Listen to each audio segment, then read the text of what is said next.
Welcome to thakTECH.gaming. Today we're going to take a look at Thea the Awakening with the Return of the Giants DLC. I've been playing this quite a bit recently and decided I'll go ahead and do a recording.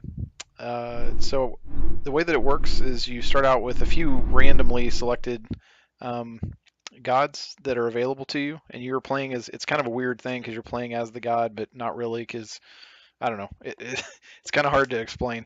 It's based on Slavic mythology, so I've played a number of these quite a bit. I got up to level 3 on her, level 3 on him, only level 2 there. I just unlocked this one, and then this one I played a couple of times. And each of the gods has a special focus. Obviously, that'll depend, it'll change the way that the game plays out. Um, This guy, he gives you more experience, and then you get speech and attractiveness, and then reduces the chance of your village being attacked. This could be useful so that you can send more people out on gathering missions.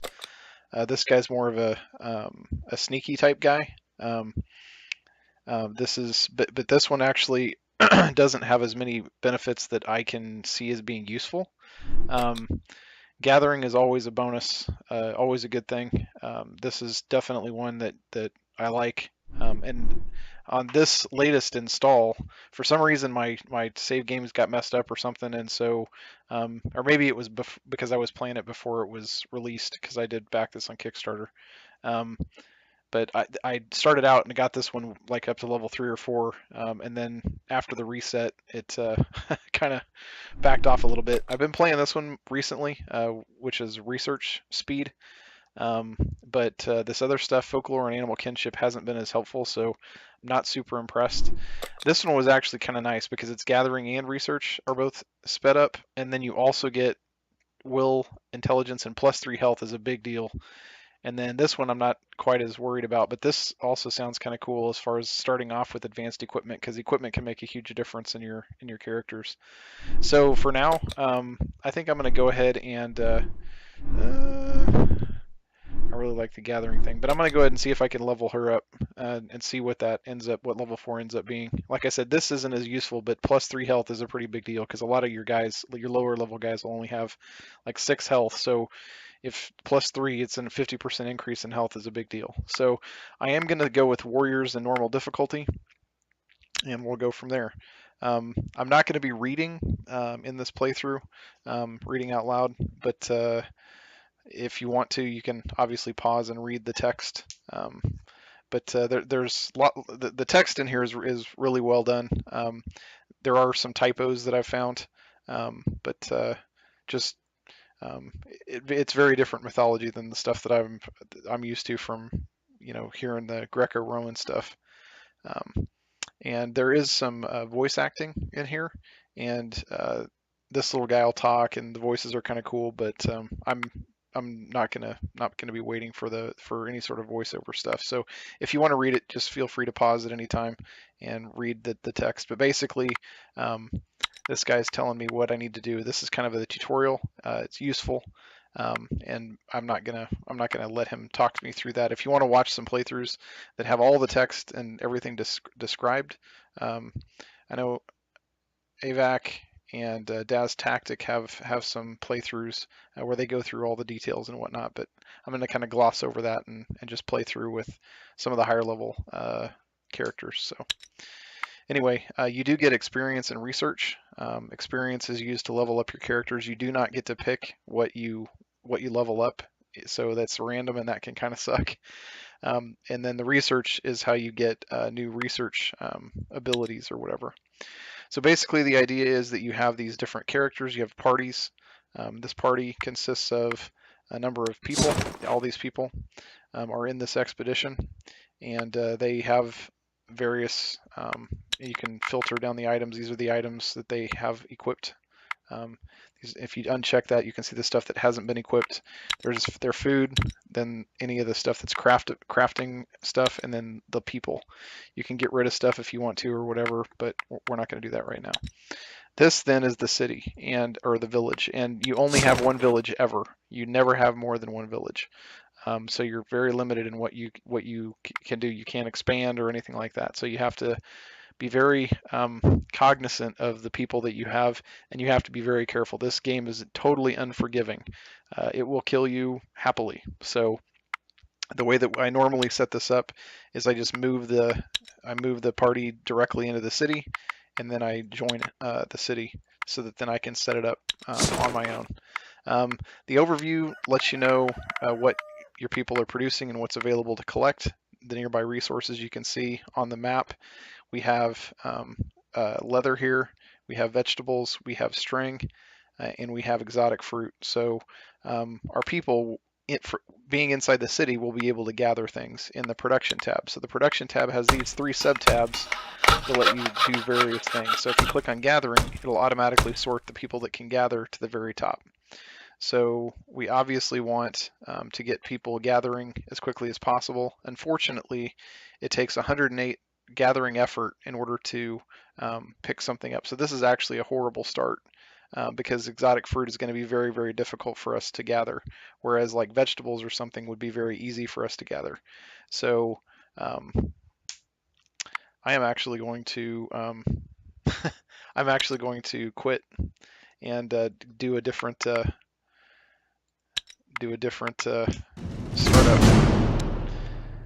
and see we got no score, and that shows your progress. The rarest items we had was one that we got for free. We're going to go ahead and close it. We're going to just Warriors normal play.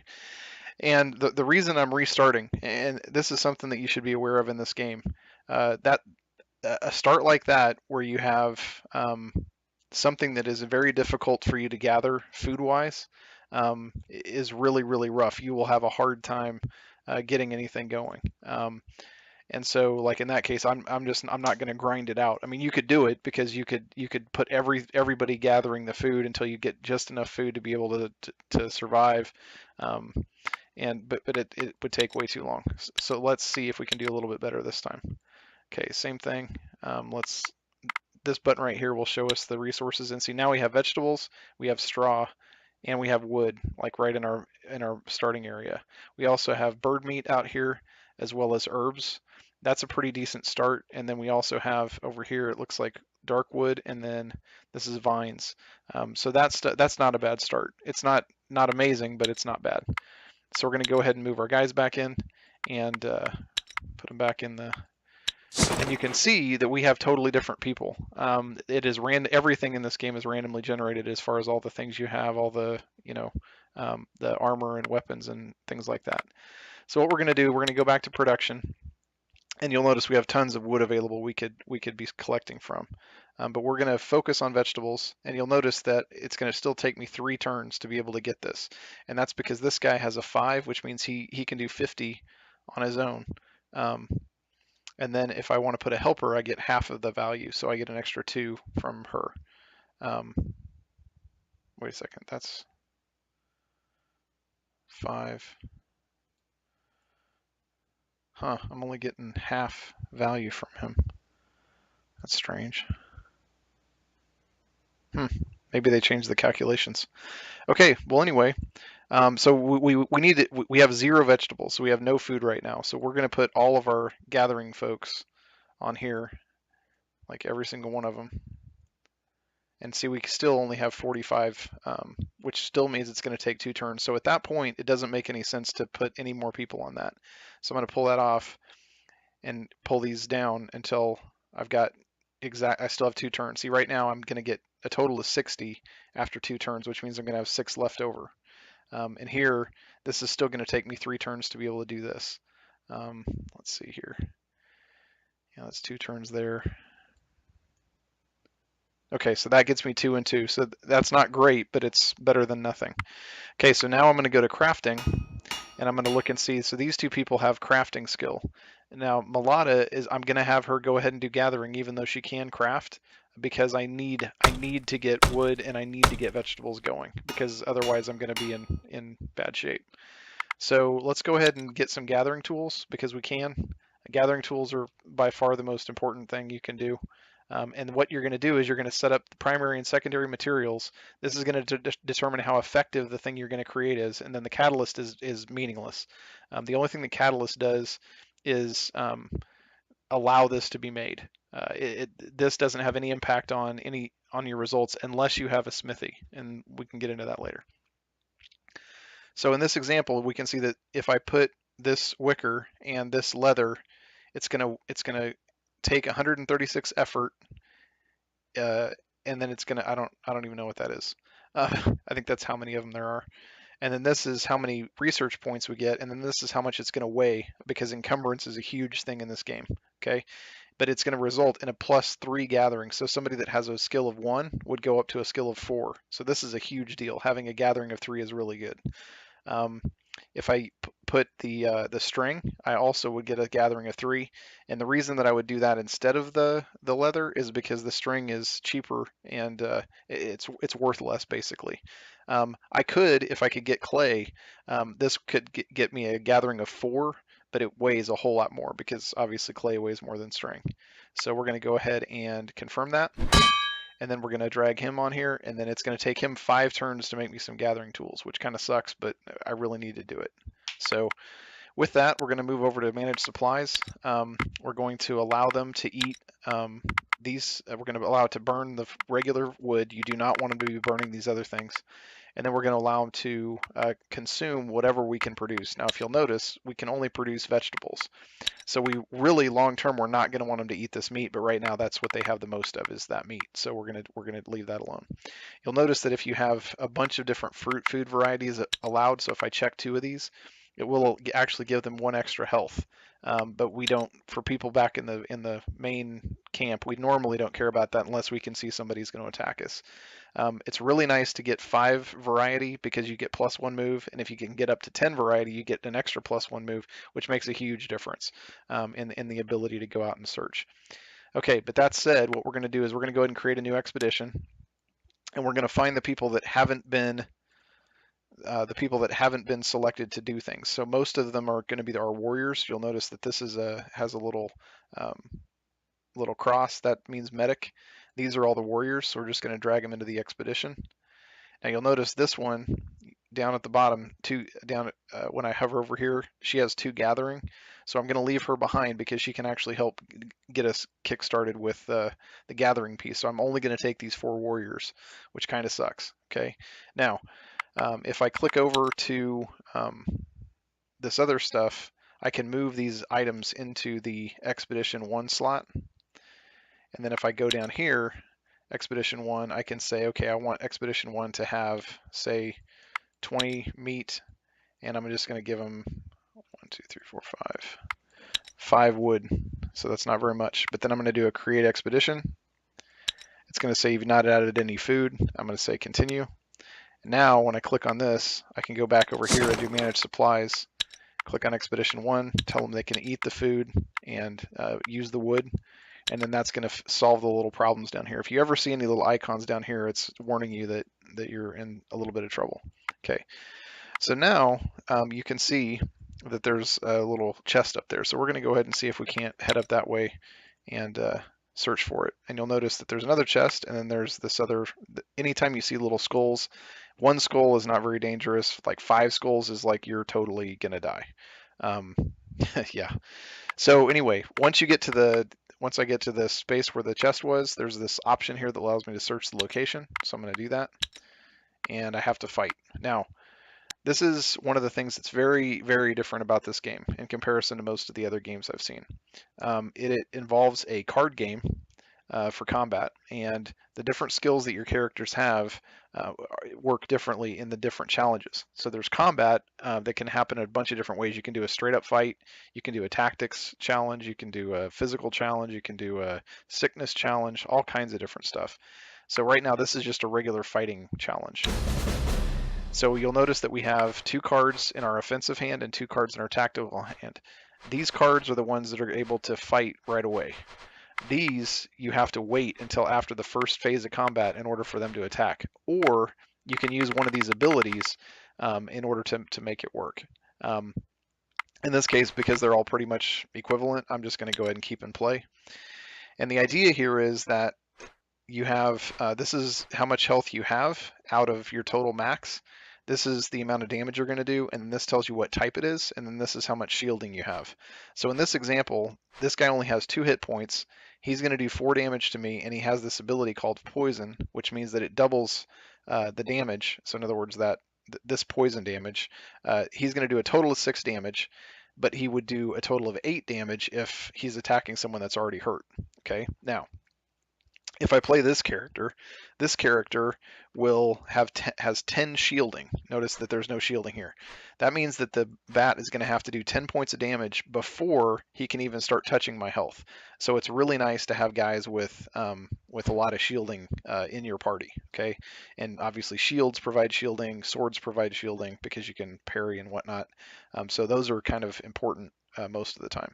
Now you also notice down here there's a 2. That means I get to play 2 cards right now before he gets to play his next batch of cards. Okay, so what I'm going to do, you'll notice here I have confuse, shield ally, first action, get closer. Get closer just puts your character in place um, uh, right here, but because they are what's called confused. Anybody that you play out of the tactical side comes in as confused and won't attack the first time. So again, I'm going to go ahead and put this character here, and that's going to mean that he's going to be able to attack. And this bat, because you'll notice it says 25 plus 10 now, the plus 10 is the shielding amount that he had. So I'm going to go ahead and play this guy. He only has 4 shielding, but this guy only has 2 attack. Okay. So what I'm going to do now is I'm going to go ahead and I'm going to do a get closer, and you'll notice that this has the little question marks, which means that Pekoslava is not going to be able to attack the first round. But the thing to note is they always attack left to right. So what's going to happen is this bat is going to attack me, then I'm going to be able to attack either to the left or to the right, and I'm going to do regular damage. So I'm just going to do enough damage that this guy can kill whoever he attacks. This guy then is using blunt damage, and blunt damage is able to attack anything. Once he attacks something, if he has any leftover damage, he can apply it to the next person. So that's the reason that I wanted this guy up front. Okay, so now I'm going to go ahead and I can do a get closer here, or I can play this thing called first action, and you'll notice that this has a 3 here. The 3 means that it will work on any card that is level 3 or below. So because Pekoslava is level 2, I could move Pekoslava up front here. But I don't really need to do that because she's already going to be in the front of all the rest of these cards that are going to come in. And both of these will already be dead because of him killing this and then him killing this. So I'm just going to do a get closer, which is going to get me another 26 points of damage available. And then he's going to end up playing all those cards.